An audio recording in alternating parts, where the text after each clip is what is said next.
Right, friends, we're going to do a little MyFitnessPal setup so you can see some of the stuff I want to see. All right, so logging in. If you've already created your account, great. That's usually most people have experience with using MyFitnessPal to some degree. So let's just say you've already set that up. I hope you have. And if not, well, set up your app and get on a computer, on your laptop, on your desktop, whatever. And we're going to go on some of the settings that I like to see from you. Okay. So let's just go to food. You can see what the food diary looks like. Obviously, going across, we've got the things that we're tracking, we've got our meals, and I'm going to show you how I changed each of those things and how I recommend you change them as well, okay? So yours probably looks different. Maybe it looks like breakfast, lunch, dinner, snacks. Those are things I don't want to see, and I'll go over what I do want to see throughout this little mini tutorial, all right? So we're going to go back to home here. Let's see. First things first. Let's go to your goals, or no, I don't want to do goals. We're going to do settings. Sorry about that. So settings, we're going to go to diary settings, and here we go. So here's the nutrients that we're tracking, okay? So typically default in MyFitnessPal is carbs, fat, protein, and then I think down here is usually like sodium and sugar. What I need you to do is I want you to keep the carbs, I want you to keep the fat, and I want you to keep the protein. They're fine how they are.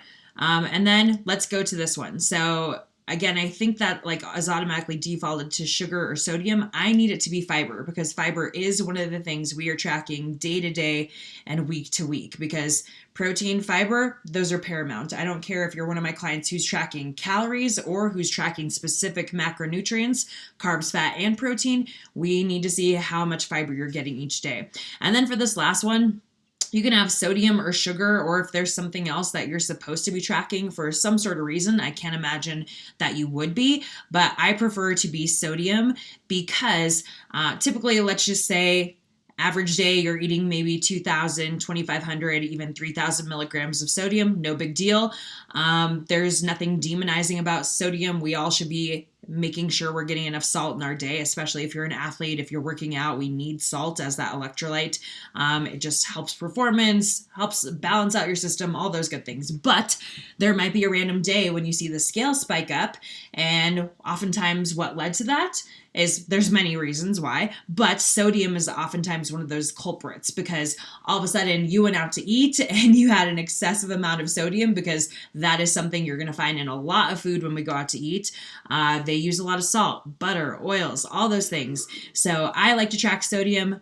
On my tangent there, we're done with that. Please track fiber, carbs, fat, and protein, and sodium would be the other one I recommend you tracking. All right. Now let's go down here. So default add food. I prefer frequent. You can do whatever you want to do. Frequent, those are just the foods I'm eating most often. So of course, when I'm going to search for them in my app and add them in my diary, I would like those frequent foods to pop up a lot.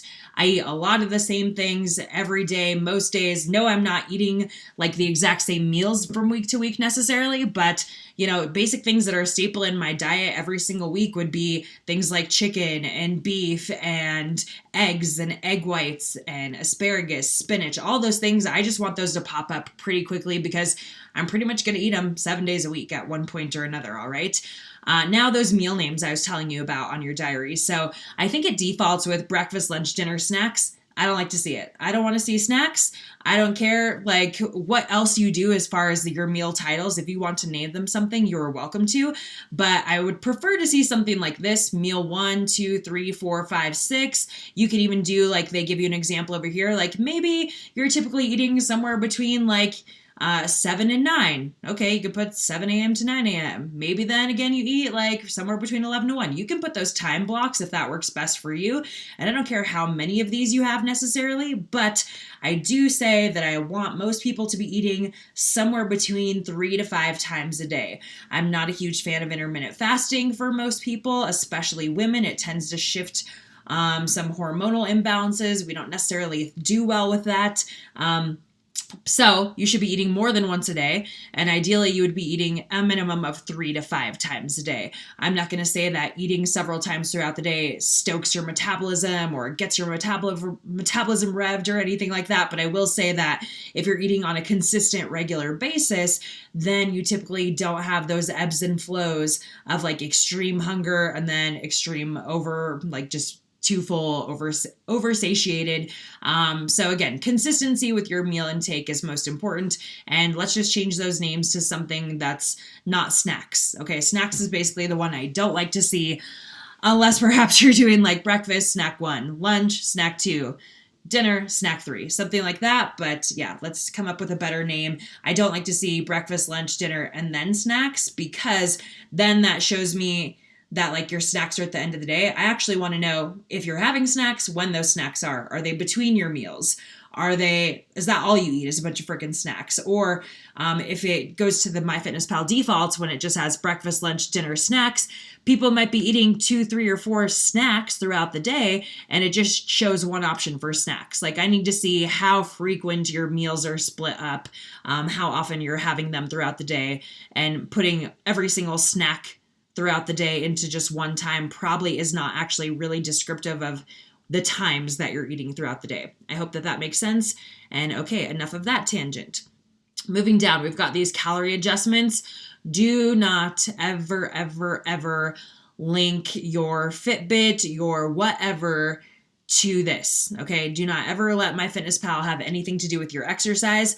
I'm the one who decides what your calories and your macro targets need to be based off of your activity levels for you specifically. That is the whole beauty of individualized one-on-one accountability nutrition coaching. I know what your workouts look like. I know what your activity level looks like. MyFitnessPal doesn't know you. Your wearable device, it doesn't even know you that well, okay? Anything that you wear that has like a heart rate monitor on it or something, those numbers can be off from anywhere from like 30 to 90%. They are not accurate when it comes to recording how many calories you've burned or whatever. So just to make your life easier, never ever link one of these devices to your MyFitnessPal, because it's going to tell you, oh, you worked out and you burned 800 calories. You get to eat 800 calories back. That's not how we want to look at exercise. We don't exercise in order to earn food. We exercise to make our bodies healthy. We exercise because it's part of what we should be doing to perform well, to live a long life. And we don't exercise in order to earn food, right? We're not animals. We don't earn treats by doing what we're supposed to do. We just do what we're supposed to do, and guess what? We earn an awesome body as a result. Okay. Diary sharing. I need this to be public. I used to let clients do locked with a key and then they just put in a password here, like my name or something. That doesn't work because I now have the Carbs and Consistency app that you'll be using. And with that, you have to have a public MyFitnessPal diary in order to link it to that app so that you don't have to do a lot of extra work, and so that I don't have to do a lot of extra work when I am looking at your food logs and stuff. So not going to elaborate on that much more. You just need to have it set to public, and that is that. All right, so make sure you save your changes at the end of all that updating you made. Let's go look at food. So if you go look at my targets, just this default that MyFitnessPal put me on based on whatever information I gave them when I set up, they told me, eating about 1850 calories, 231 carbs, 62 fat, 93 protein, laughable, not even, 25 grams of fiber, 2,300 milligrams of sodium. So most of my clients do have a minimum target of about 25 grams of fiber. Some of us go as low as 20. Some people go as high as like 40, 45. So fiber, we're not able to actually give you a specific goal in here, or if you can, I guess I just haven't really looked into it. It's not something I'm super concerned about, because all I really care about is your end of day total fiber consumption. And in the Carbs and Consistency app, I can actually see what your daily total of fiber was. So as long as it's within the range that I give you for your weekly check-ins, then that's all I care about. All right. When it comes to actually seeing your food logs, though, I do like to see everything else with your carbs, fat, protein, and calories, how that's kind of broken down. So anyways, we're going to want to change our carbs, fat, protein over here. All right. So I'm going to give you a breakdown in another video about exactly what that is going to look like. All right. So stay tuned.